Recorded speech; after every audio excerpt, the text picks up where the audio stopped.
Here.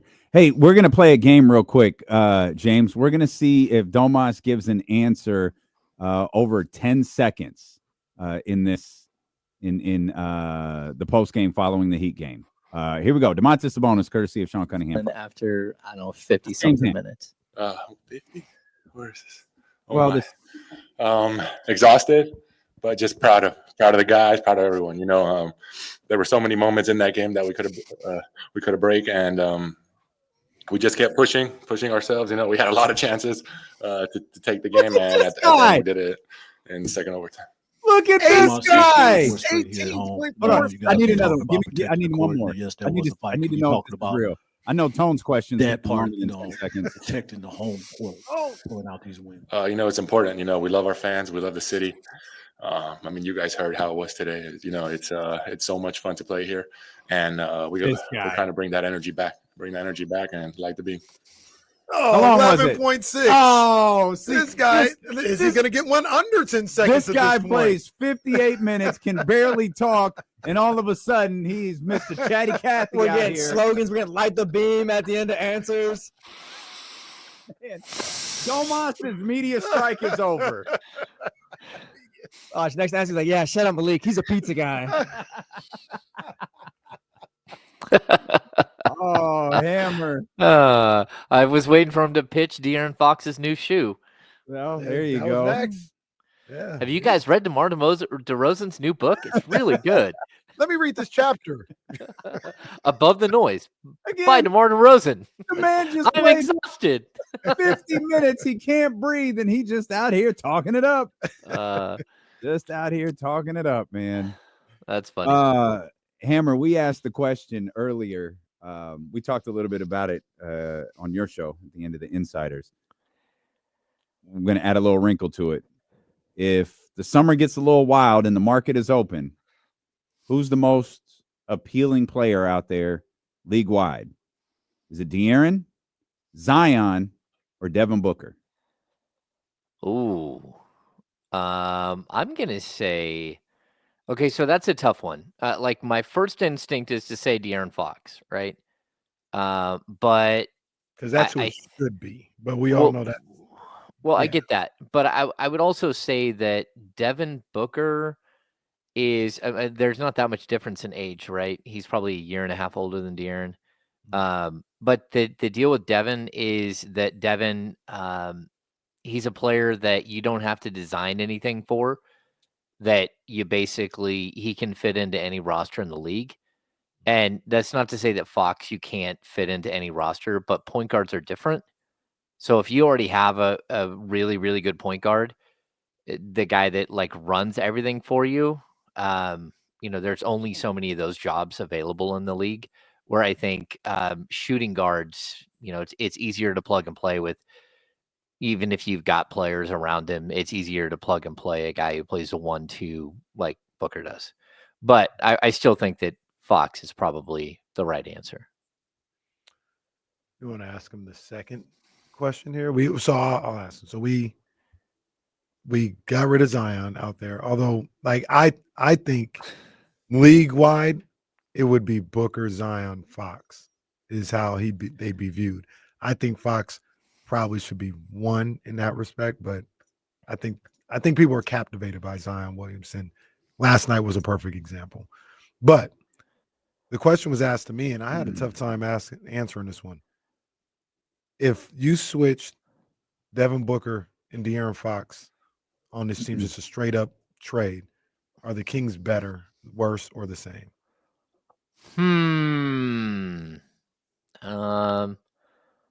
I don't know if I can answer that. Honestly, because, Kyle and I discussed this earlier. If you look at the Kings and who is indispensable, right? And this is not to take anything away from how good De'Aaron Fox is. I think you're a better team with De'Aaron Fox, but Malik Monk is a player that can step in and play like De'Aaron Fox, right? And you can look around every position on the court there. You can kind of get away with someone else, whether it's Keon or Malik or Kevin Huerter. You can get away with it. I think on the Kings specifically, there's no way to replace all of what Domas does. and I think there's no way to replace Keegan because you don't have another Keegan at all. So, like, you know what I mean? Like, it's sort of like we were comparing him to 49ers, and we were looking at Domas as sort of Christian McCaffrey, the guy that you can put another guy out there who runs 22 times a game, but no one can really replace McCaffrey. And then Keegan for me was more like Trent Williams. Like, he's just so valuable to this specific team because they don't have anyone else like him. They don't have a pipeline of players like him. They don't have a way to replace him at all. So, again, if De'Aaron Fox were to get hurt for 2 weeks, I think Malik Monk would step in and, not that the Kings would miss a beat. They'd miss a beat because they didn't have Malik starting as well, or Malik off the bench, whatever. But you would think they could survive. The same thing goes for Malik. Malik was out. You still have De'Aaron, and he'd play major minutes. But I think there are certain things that the other two bring that are just so incredibly valuable to the roster that the Kings don't have any way to replace. And there aren't that many ways to replace them league-wide. It's a tough question, man. And James, I was kind of talking about it more. So like I really like both of their games, Fox and Booker. And I'm a big fan of what Booker brings to the table. And that's tough, man. That's a tough question. I'm a bigger fan of Booker after like the Team USA showing than I was before. I wasn't much of a fan of Booker before. I didn't love all that he brought to the table. I think he learned a lot from that, but it's not translating at all this season. Not like I thought. I thought he would just be like a really good leader. But then again, I keep hearing that just maybe they don't like each other there. And I don't mean Devin and Bradley. I think there are other players on that roster that people around the room don't care for.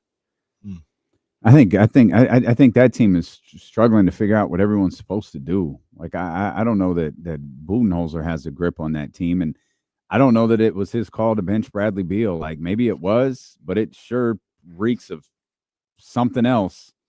And I mean, they're a mess. Doesn't mean they can't turn it around, but they're a mess right now. They've had a couple of different moments. One of them was without Kevin Durant, of course, but they've had a couple of different moments where you look at them like, oh, this team really is struggling bad. And they're living through one of those right now where they just can't get their feet underneath them. It's usually when Kevin Durant's out, they can't win. But at this point, that doesn't seem like it's a case anymore. We just saw that Nurkic going to the bench and Bradley Beal going to the bench. Look, they're just searching. And the depth is always going to be the problem when you have like $3 $50 million players. It's always going to be a problem. It doesn't matter how much your ownership will pay or anything else. It's just really tough to find quality depth when all you have is, you don't even have mid-level exceptions. All you have is like league minimum contracts for the most part. And so it's a tough world to live in, but still, once you get into a situation like they're in where you're locked into a roster, if you're not winning, like where's your other pitch? And they don't have another pitch. That's what we're seeing. Like all they can do is change out the same 7 or 8 guys that they're playing and just try different combinations of them.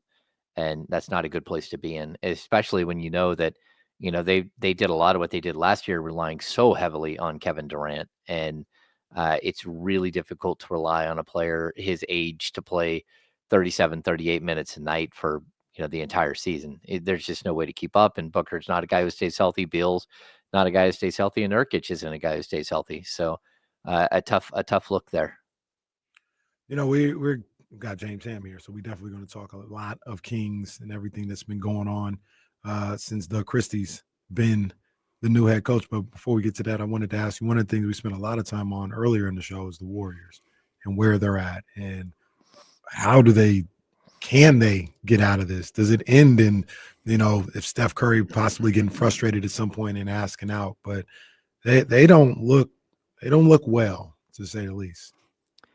Yeah, to be honest, Kyle and I discussed them a lot today on the Insiders, and it's something we knew coming in we were going to discuss because Kyle had sat down and watched them play, during last night's game, and then ended up shutting the game off. Just like, oh, this isn't fun to watch at all. I mean, when you lose to a team that, in the Miami Heat that played a double overtime game the night before in Sacramento, and then you just get stomped by them. That's just a bad look. And look, not to say I was right, but No, shut up, James. I kept Talk saying the early in the talk, season, Jay. man. Ah, shut I up, kept James. saying it, Drew Down. I kept saying it, bro. Let's be honest. Steve Kerr did a great job of smoke and mirrors early in the season. Great job of getting the most out of a roster, playing 12 guys, moving guys around. But there's just not a lot of talent on that team. So was that just overachieving? Was that all they were doing at the beginning of the year? No, it's just again, guys played really well. Steph was playing really, really well, and he was able to carry him. But at the same time, you have an entire roster filled with on a good team, like 7th, 8th, and 9th players. You got a number one in Steph. You got probably a 5th best player in Draymond at this point in his career, 5th option, but really like a 5th best player. I'd say Wiggins is probably more like a 6-man, a quality 6-man. You can say maybe the same with Kuminga, but then after that, like all of these players they brought in, if you're relying on them to be major rotational pieces, whether it's Kyle Anderson or Buddy Hield or, just name that free agent that they brought in, it's a bunch of guys who you can't consider like 2nd or 3rd options on a really good team. And when you pack an entire roster full of them, like this would have been fine if you would have had this offseason that they had when you were really good and you had Steph and Clay and Draymond at their peak. And even for that matter, like Looney's a shell of himself. If you would have had that, like this type of offseason where you brought in a Buddy Hield and Kyle Anderson and Melton, DeAnthony Melton, I think you would have had something. But that's not what they were adding to, and those guys have to play so far out of position as far as like pecking order that like that team just isn't working at all. So we'll have to see how it all ends up. It's possible that they're able to go out and make another move and bring in, something different, but that you're kind of grasping at straws at this point, and you feel a little bit bad for Steph because this way he's going to go out. Like you're going to go out either asking for a trade or not even asking, just an organization saying, hey, do you want to go ahead and go? And he'll say yes or no, or just being on a bad team for a couple of years. And if I'm the organization, I don't ask. Make him do it. Mm. I'm not asking, hey, we want to do right by you. Nope. We want that retirement tour. We want all of that. Kobe went down with the ship. Mm-hmm. That team stunk. Dirk went down with the ship. That team stunk. Steph can go down with the ship too. No, I'm with you, and it's kind of like what Damian Lillard went through the last couple of years of his career, except for he didn't get 4 championship rings. Like that's where I get Lillard's people. career's not over. Yeah, You're talking about his career in Portland. Yeah, his career in Portland. Yeah. But I get it. People are saying in the chat like you can't feel bad for Steph because he won all these things, but at the same time, like this is a great player who's playing on. Yeah, like but it happened team. to Dirk. It happened to Kobe. Oh, yeah. Both, like the Mavericks stunk.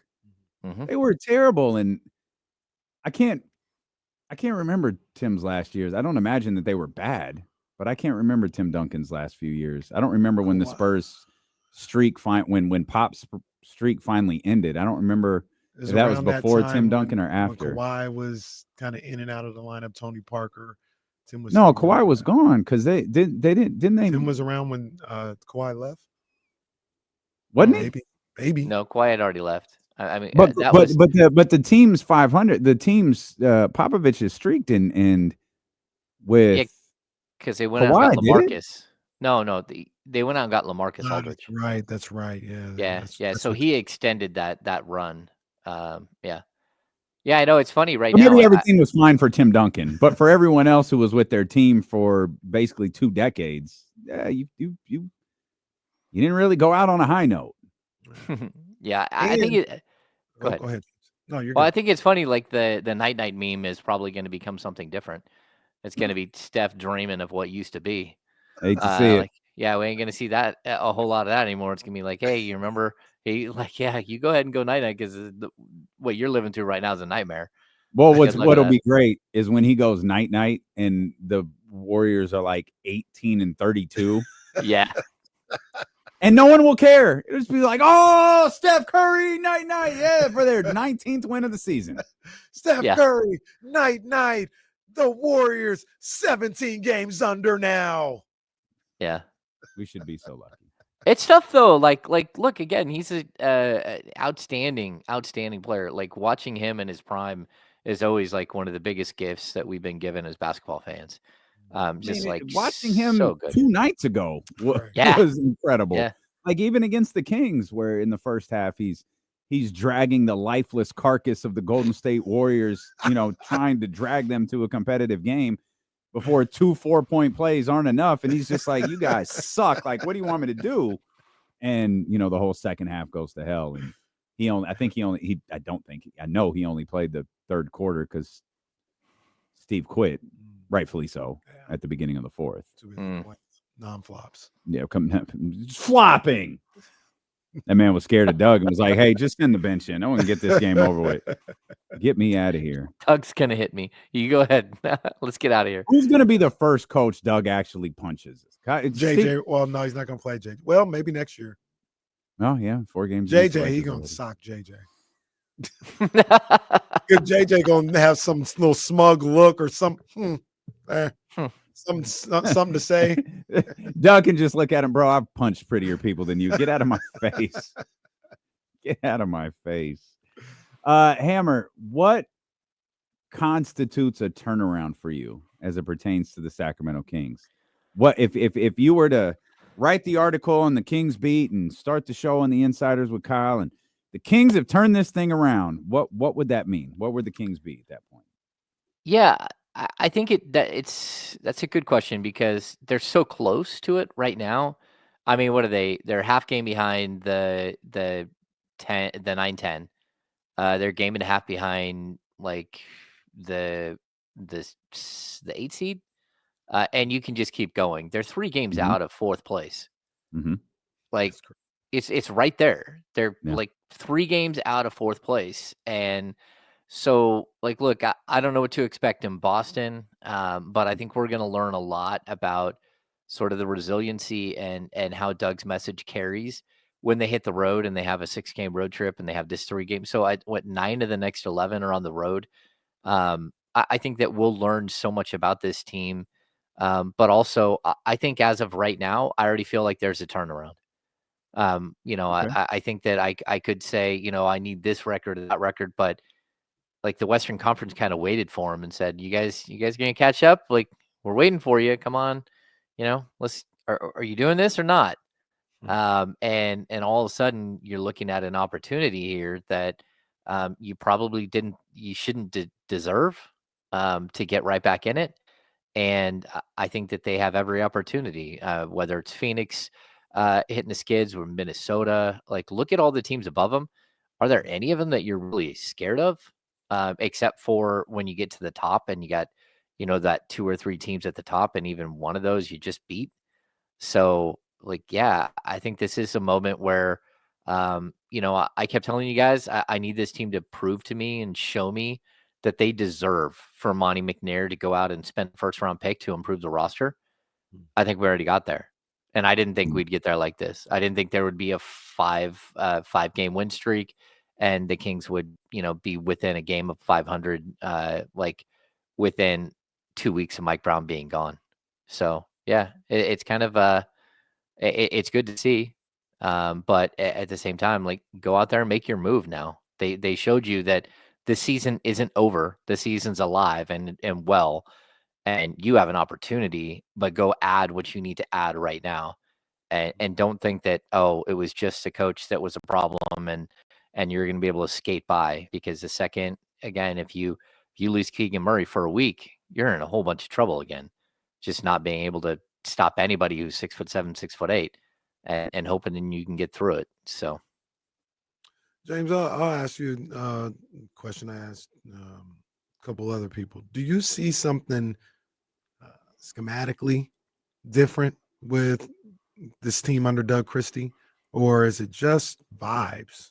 Like, is it just they feel better and somebody's believing in them, or they got more confidence, or stuff that you can't really see, you can't quantify, that's making them play better? Or, do you see a different type of way that they're playing basketball?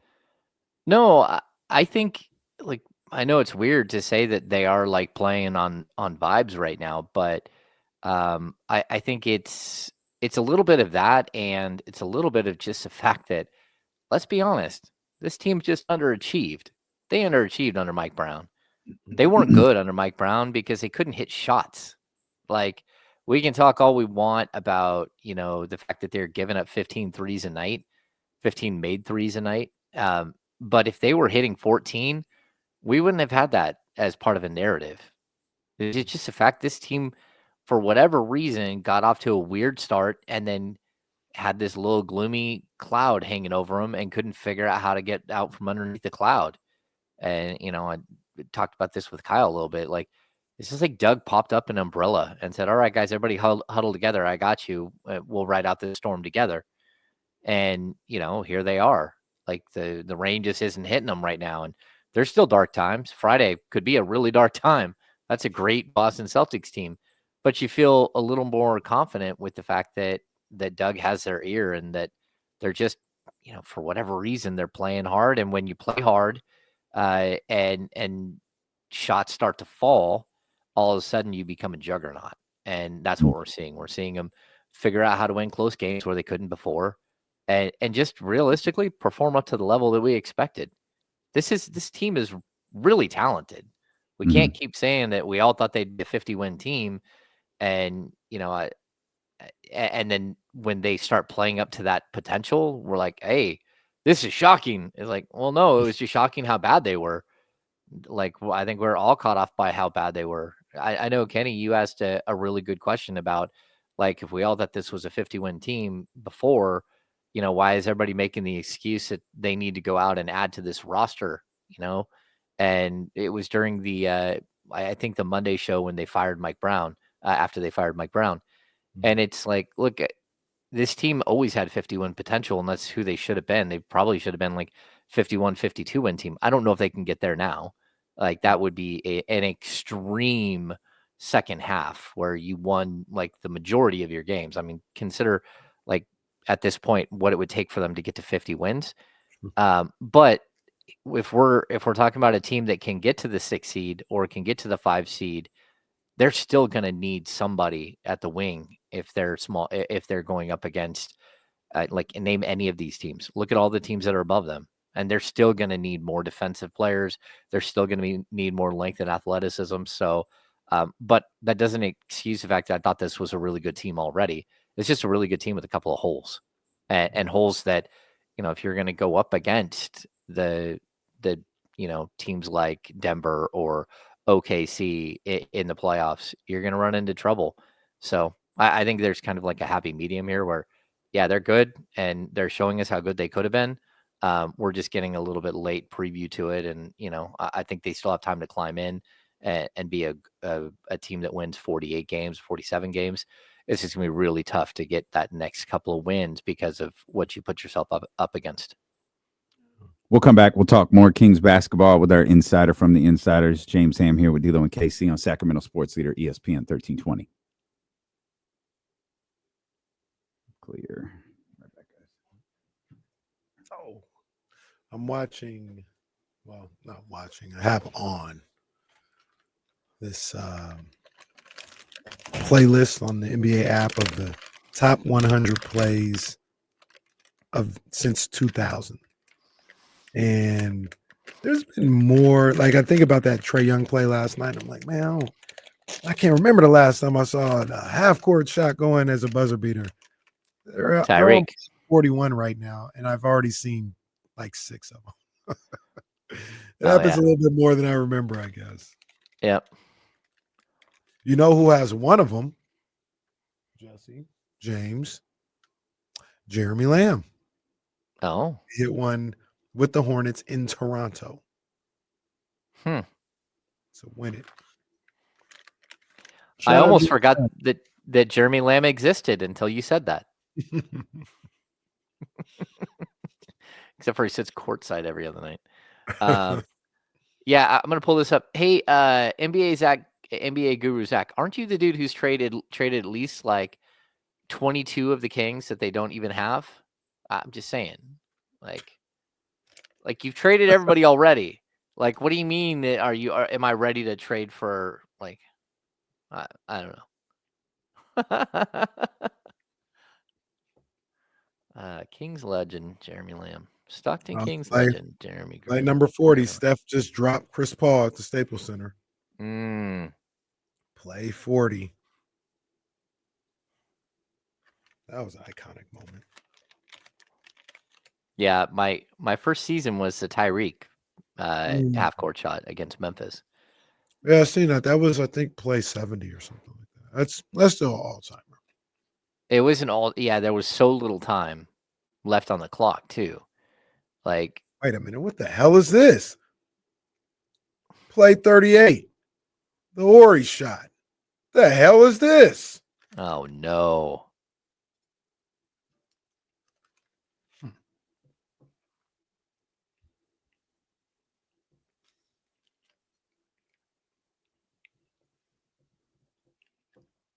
James, you'll be happy to know these little bites are being handled.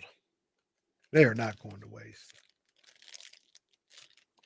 Oh. That's why you to go. That is I almost went searching for him this morning.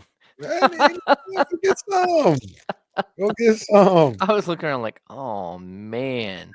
Go get you some. Bronson, if there was one move you could force, what would it be?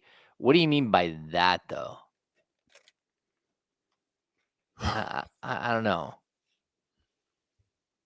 Yeah, NBA Zach Guru, like NBA Guru Zach. Why wait? Like, there's no reason to wait because you have the same deficiency now that you had 2 years ago. Like, I get it. Oh, let's ride the vibes. Vibes. You get into a 7-game series and all they have is 6'9", 6'10" small forwards and power forwards. You're going to run into some trouble. Is this it? I don't know. You're clutching your chest. Hey, Zay, clip it. This might be what gets us viral. All right, we're coming back. I thought Kenny was about to go. No. I'm in the KC screen. I've got the top 100 plays since 2000 playing, and play 30. I don't know what it is, 34 or something. Was Gerald Green's alley-oop. Oh, that's still just amazing. Oh yeah, that's incredible. Oh, that's incredible, man. He was clutching your chest. I was like, well, we promised each other. We promised each other it'd be on camera. Here it is. Here it is. Hammer, we learned during the commercial break for those on the radio. I'll fill you in. James hates vibes. James not. That's why he's paired with Kyle. They're very opposite. Kyle, big vibes guy. James, curator of vibes. Don't talk to James about vibes. You don't want to hear it. I'm a vibes guy too. Like around the office, like we're all vibes. Yeah.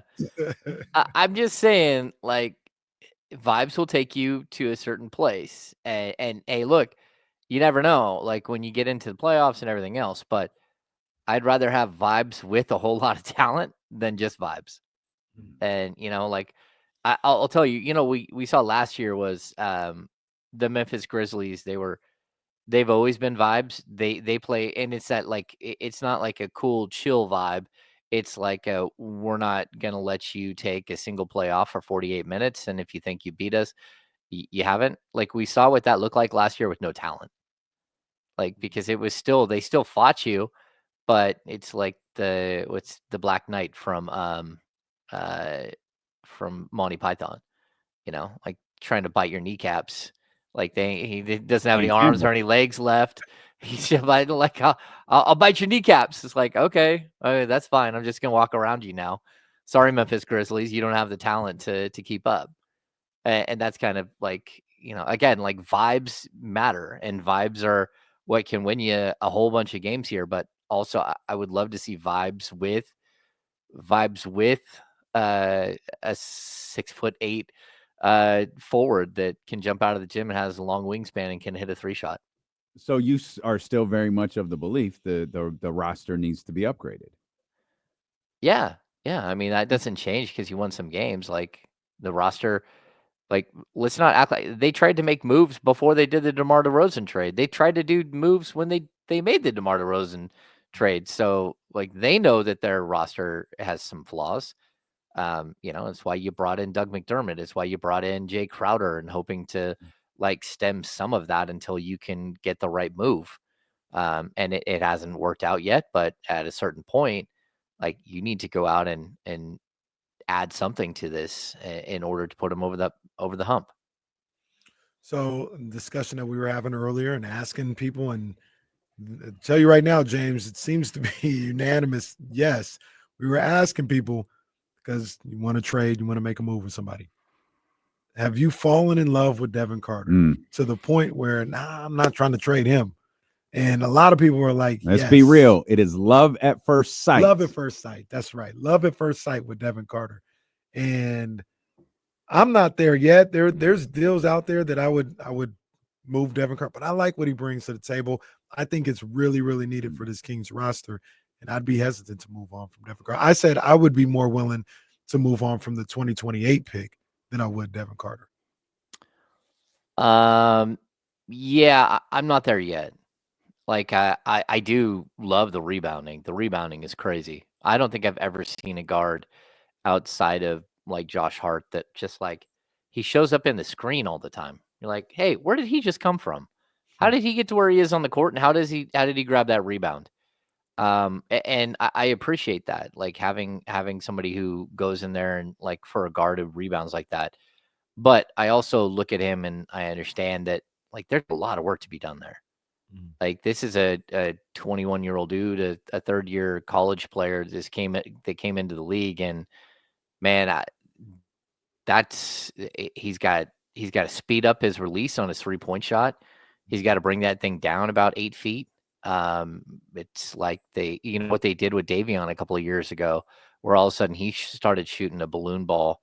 Like I don't get that. Like I'm surprised that during this time they haven't worked with some of that. And I'm not somebody who believes in changing somebody's shot completely, but at the NBA level, people are going to adjust, and that 3-point shot is going to get swatted. And so there are problems that I still see.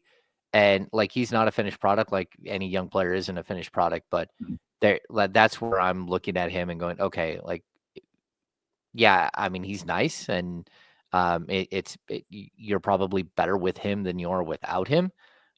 But at the same time, if he's got to be a piece to go out on a major trade, I also believe that Keon Ellis is giving me and a lot of other people some belief that he needs to play a whole bunch more minutes. And if you're going into playoff series and stuff with a 3-guard set of Fox, Monk, and Ellis, I think you're pretty good. What does love at first sight mean, anyways? Is it literal? Like the first time you see someone, you fall in love? Like the first time Devin Carter walked out, I'm in love. Or That's like what I mean. 3 games later, can you go, no, it was love at first sight with Devin Carter? Yes. So with basketball, first game would be love at first sight. Okay. I think some Okay. people I'm not, but I really like Devin Carter. I once again, I like what he brings, man. It's the level of toughness, physicality. No. Another guy that is just, oh, well, thank you, Drew Down. Drew Down says it was love at first sight with D'Lo and KC. I can tell you. I'm glad we kept Drew Down. Greatest thing to come out of the Warriors playoff series was D'Lo and KC getting Drew Down. That's right. I can tell you there is one player in all of my time watching Kings basketball that I remember exactly what you're talking about, love at first sight. And that was Jason Williams playing his first game. I went to Fan Fest, and it was like, oh my goodness. He did like 3 of those passes that he was so known for. And it was like, what in the world is this kid? Because we had not seen a lot of him. And even when you did, like, he had been suspended and there was all kinds of questions about him. I think there was one point where didn't he get kicked off the Florida team? And he was the first moment he was on the court with Vlade and Peja, Vlade and Weber and Whoever was on that first iteration, Paige had signed there as well, but it was like Oliver St. Jean. Olivier Sejoie, excuse me. Tariq Olivier. Abdul-Waheed. Sorry. Tariq Abdul-Waheed, Olivier Sejoie, yeah. But the first time you saw Jason Williams, you're like, oh, I'm over it. That's the most amazing thing I've ever seen. I can't wait to watch every single game he ever plays. Mhm. And so outside of that, I think most players, like, it takes a little while before they really show you who they are. You get to see some like fun things about them. But like the love at first sight thing, that's the only one where, like, I think Brian Grant had a little bit of that too. Like when the Kings first got Brian Grant, you're like, oh man, he looks like a little mini Karl Malone. But then it just kind of capped out as the same player, and he was good, but he never reached the heights that you thought he would. I think Hubie said Jay Will was the smartest basketball player he'd ever been around. That's really high praise from Hubie. I know he said he had the best court vision he ever saw, which I think we all know that. Yeah. Yeah. I'll never forget hearing Jason Williams caused a lot of basketballs to go flying out of bounds in rec leagues. I'll never forget hearing Jason Williams. He was in an interview or somebody telling the story about him. He said just growing up, he would go into the gym and he would, for at least an hour to 2 hours, just behind the back passes on the wall. Like that's all he would do, just on the wall. No shots, not just pop, pop, pop, all that. And it shows. It shows with the way he handles that ball and the way he can pass. There was a lot of love at first sight with Domas. That's a good call from Bryce right there. Remember the hug heard around the world? I think your son fell in love with Domas, if I remember correctly, right? Oh, yeah. He turned around. He was sitting down below us. He turned around and he goes, oh, my gosh, he's so good. And I'm like, yeah. No, he is. I mean, that's like, I say that all the time. Like, you never want to lose appreciation for a player like Domas. And I've said that the same thing about DeMarcus Cousins. Like, DeMarcus on the court, there were things that DeMarcus did that nobody who's 6'11", 295 pounds ever did and may ever do. But he also was like the gateway to the big men that we see right now. People did not do 360 spin moves on the break at half court while a guard's diving at him and then go between his legs and then get to the basket. Plus, he contorted his body like a big man, like so crazy for a big man to be able to fight through traffic and twist and turn. DeMarcus was an absolutely incredible player to watch play on a nightly basis. What's Devin's best attribute? What's the best thing that Devin Carter brings to the Sacramento Kings? Oh, I don't think it's any questions rebounding. Yeah. And I mean, and that is a very, very important thing. Rebounding from a position that you don't typically see it. I don't have his numbers pulled up, but I'm going to guess his per 36 numbers are like so much higher than anyone thinks, like astronomically high as a rebounder. And like for me, I've seen a lot of guards that can rebound, but like what he's doing so far is really, really stunning. Yeah, let me see. Devin Carter per 36. He's averaging 13.1 rebounds per game per 36. I mean, the only one who's better is Domas at 13.8. So when you see a player who has like an elite, like almost uncanny skill, something that is, I know a lot of it is like effort based, but also just a natural instinct for going and getting the ball. And that's something that I think people are going to see. Like he's a ball hawk. Like the ball is always right near him. He always, like he's one of those players that his energy finds the ball. And so I think he's going to be a really good player. But I also know you have other needs, and that's why I would still like listen on offers.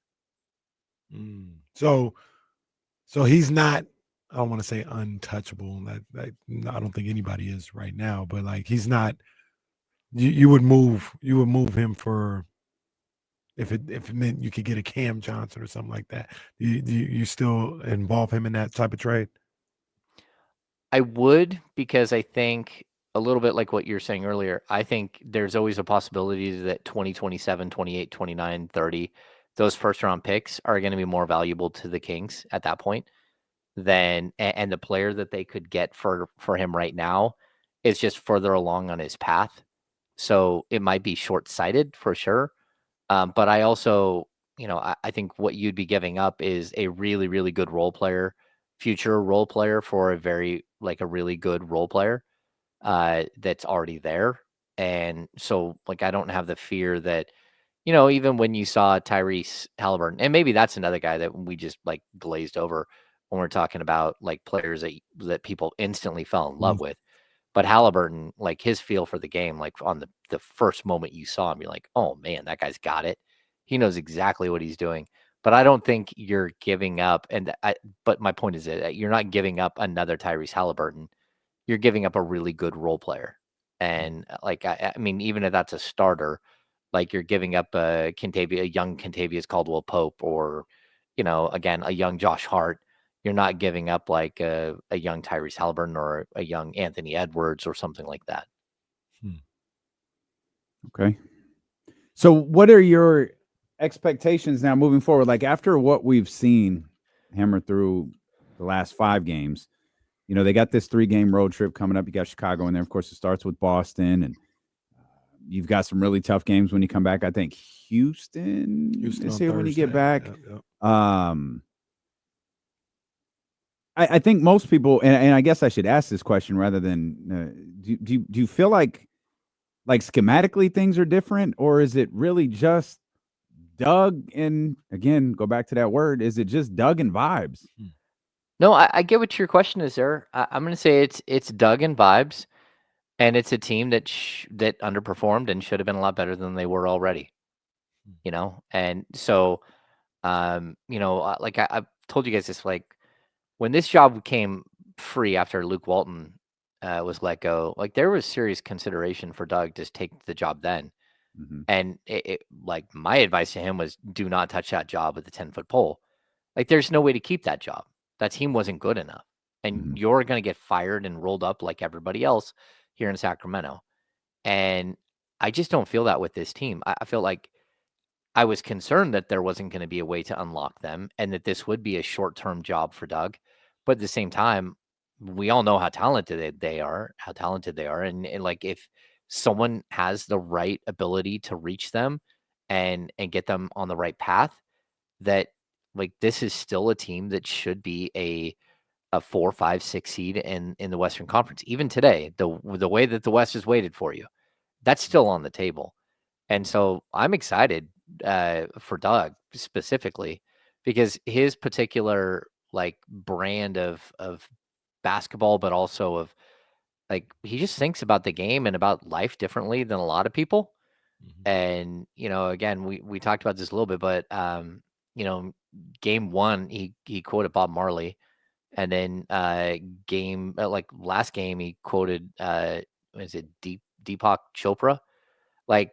Yeah. The dude reads interesting stuff. He has an interesting view on the world.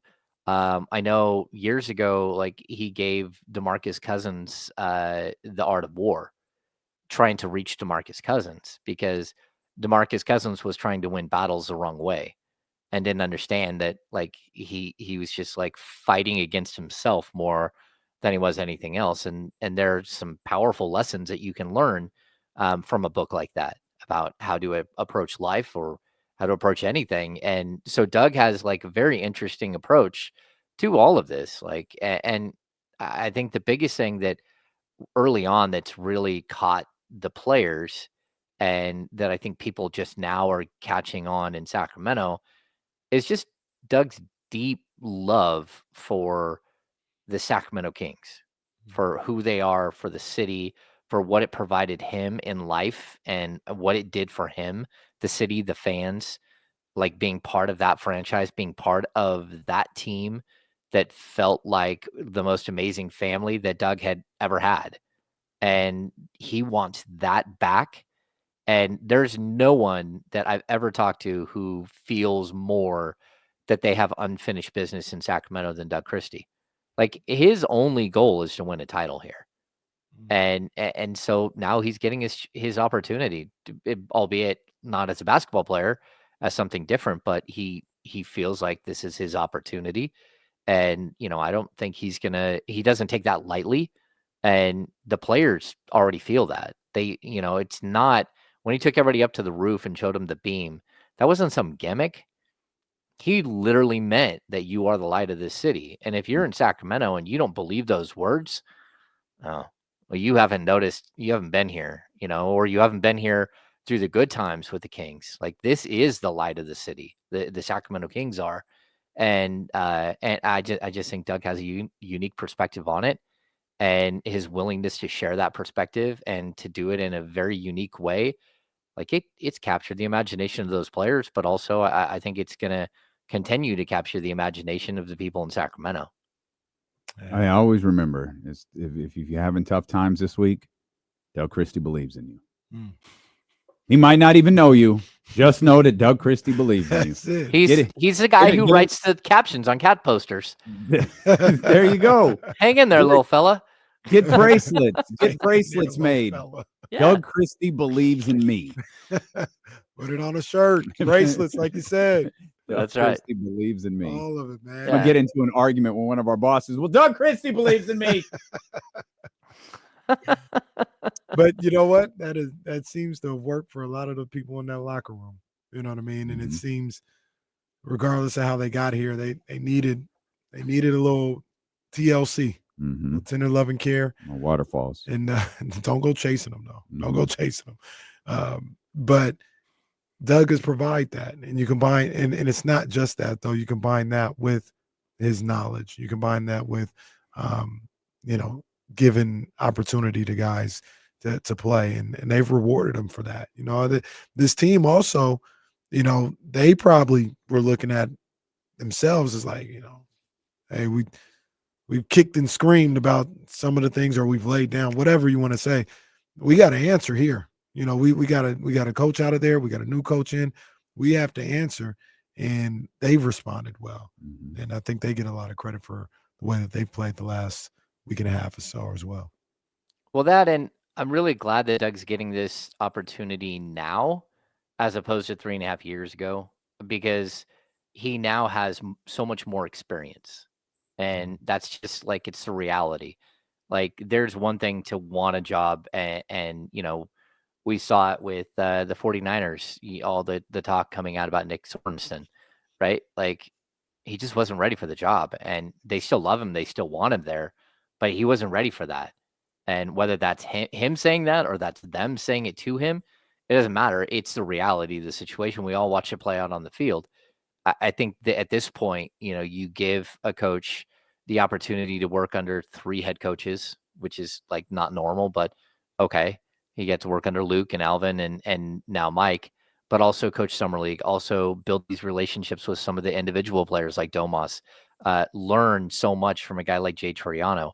And then you wrap that up into all the basketball knowledge he had before, all the one-on-one conversations he had with Coachy, with Pete Carrill and Rick Adelman, and, like all of this time that he spent around the game. Like, I think this is a perfect moment for him and a perfect team to take over. And again, I hope they give him this the support he needs, both the players, but also, the organization. Go out and get the pieces that he needs to be successful, and hopefully he's there a long time.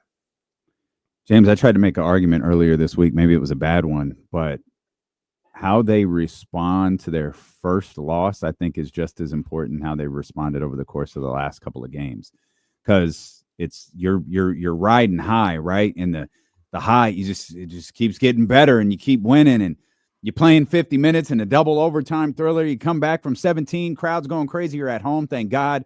Everyone's smiling. Domas is exhausted, but he's smiling ear to ear. And it's easy to like feel a certain way, and it's easy to talk glowingly about the team and all of these different things when that's happening. But in hypothetically, you go out, you get beat, whether it's beat up or just beat by the Boston Celtics. How are you responding to that? You got your first loss, against the Los Angeles Lakers. That was the first game Doug Christie coached. You're still, I don't mean this in any type of way, you're still wiping the Mike Brown dirt off, and Doug gets him back here. You get settled. All right, let's go get a basketball game. And then it's just been this continuous high, 1, 2, 3, 4, 5. I think how they respond after that first loss is equally as big of a deal. No, I think so too. And I think Doug, like he said a couple of crazy sentences. Like I don't want to. Let's say I want to teach them how to play. I don't want to make them run plays. There's all of these things that he keeps coming up with, but he's like, hey, the tough times will be there. We just have to be able to hold together and hug each other through it and make sure that we all get through it together, as opposed to splintering, as opposed to like all these little things happening around the team. And this is a moment again where you hope that you get 100% buy-in, and if you don't, it's probably time to jettison somebody. If somebody's not 100% in, then go ahead and get both feet out of the circle and Monty, go ahead and take care of business, whatever you got to do. And that goes for anybody. It doesn't matter who you are. If you're not buying in right now, this is an all-in time where you got a lot of work to do and a difficult schedule to do it, and not a lot of time to fix the mistakes you've made. But I definitely like the path that they're on, and I like the vibe around the team. Doug's a big hugger. Oh, he's a hug. I've never gotten. I got to the dap. Well, Doug is a big hugger, but think about the two iconic pictures from the last week. That's true. Keon, and then That's true. Was it Domas and Domas Keon? and Keon, Yeah. Okay. No, they feel that love. They do. Yeah. What'd you say, James? I said they feel that love, and Yeah. they all feel his passion for what's happening and for the city and for the franchise and what it means to wear a Kings jersey. I can't believe I'm going to dig into this bag, but was it John Lennon that said all you need is love? That's definitely the it's Mary Beatles. J. Blige. No, that's love is all we need. No, you're right. Come on, man. You're right. Come on, man. This rookie over here. That's the John Lennon definitely song, the right? Beatles. No, it's the Beatles. Okay. Yeah. All right. Great stuff, Ham, as always. We appreciate you so much for being with us. If you're on YouTube or one of the streaming platforms, hit the thumbs up before you go. Hit the subscribe button and make sure you are locked in here tomorrow beginning at 10 a.m. with James Ham, Kyle Madsen, the Insiders here on Sacramento Sports Leader, ESPN 1320. Vamos, Cavs.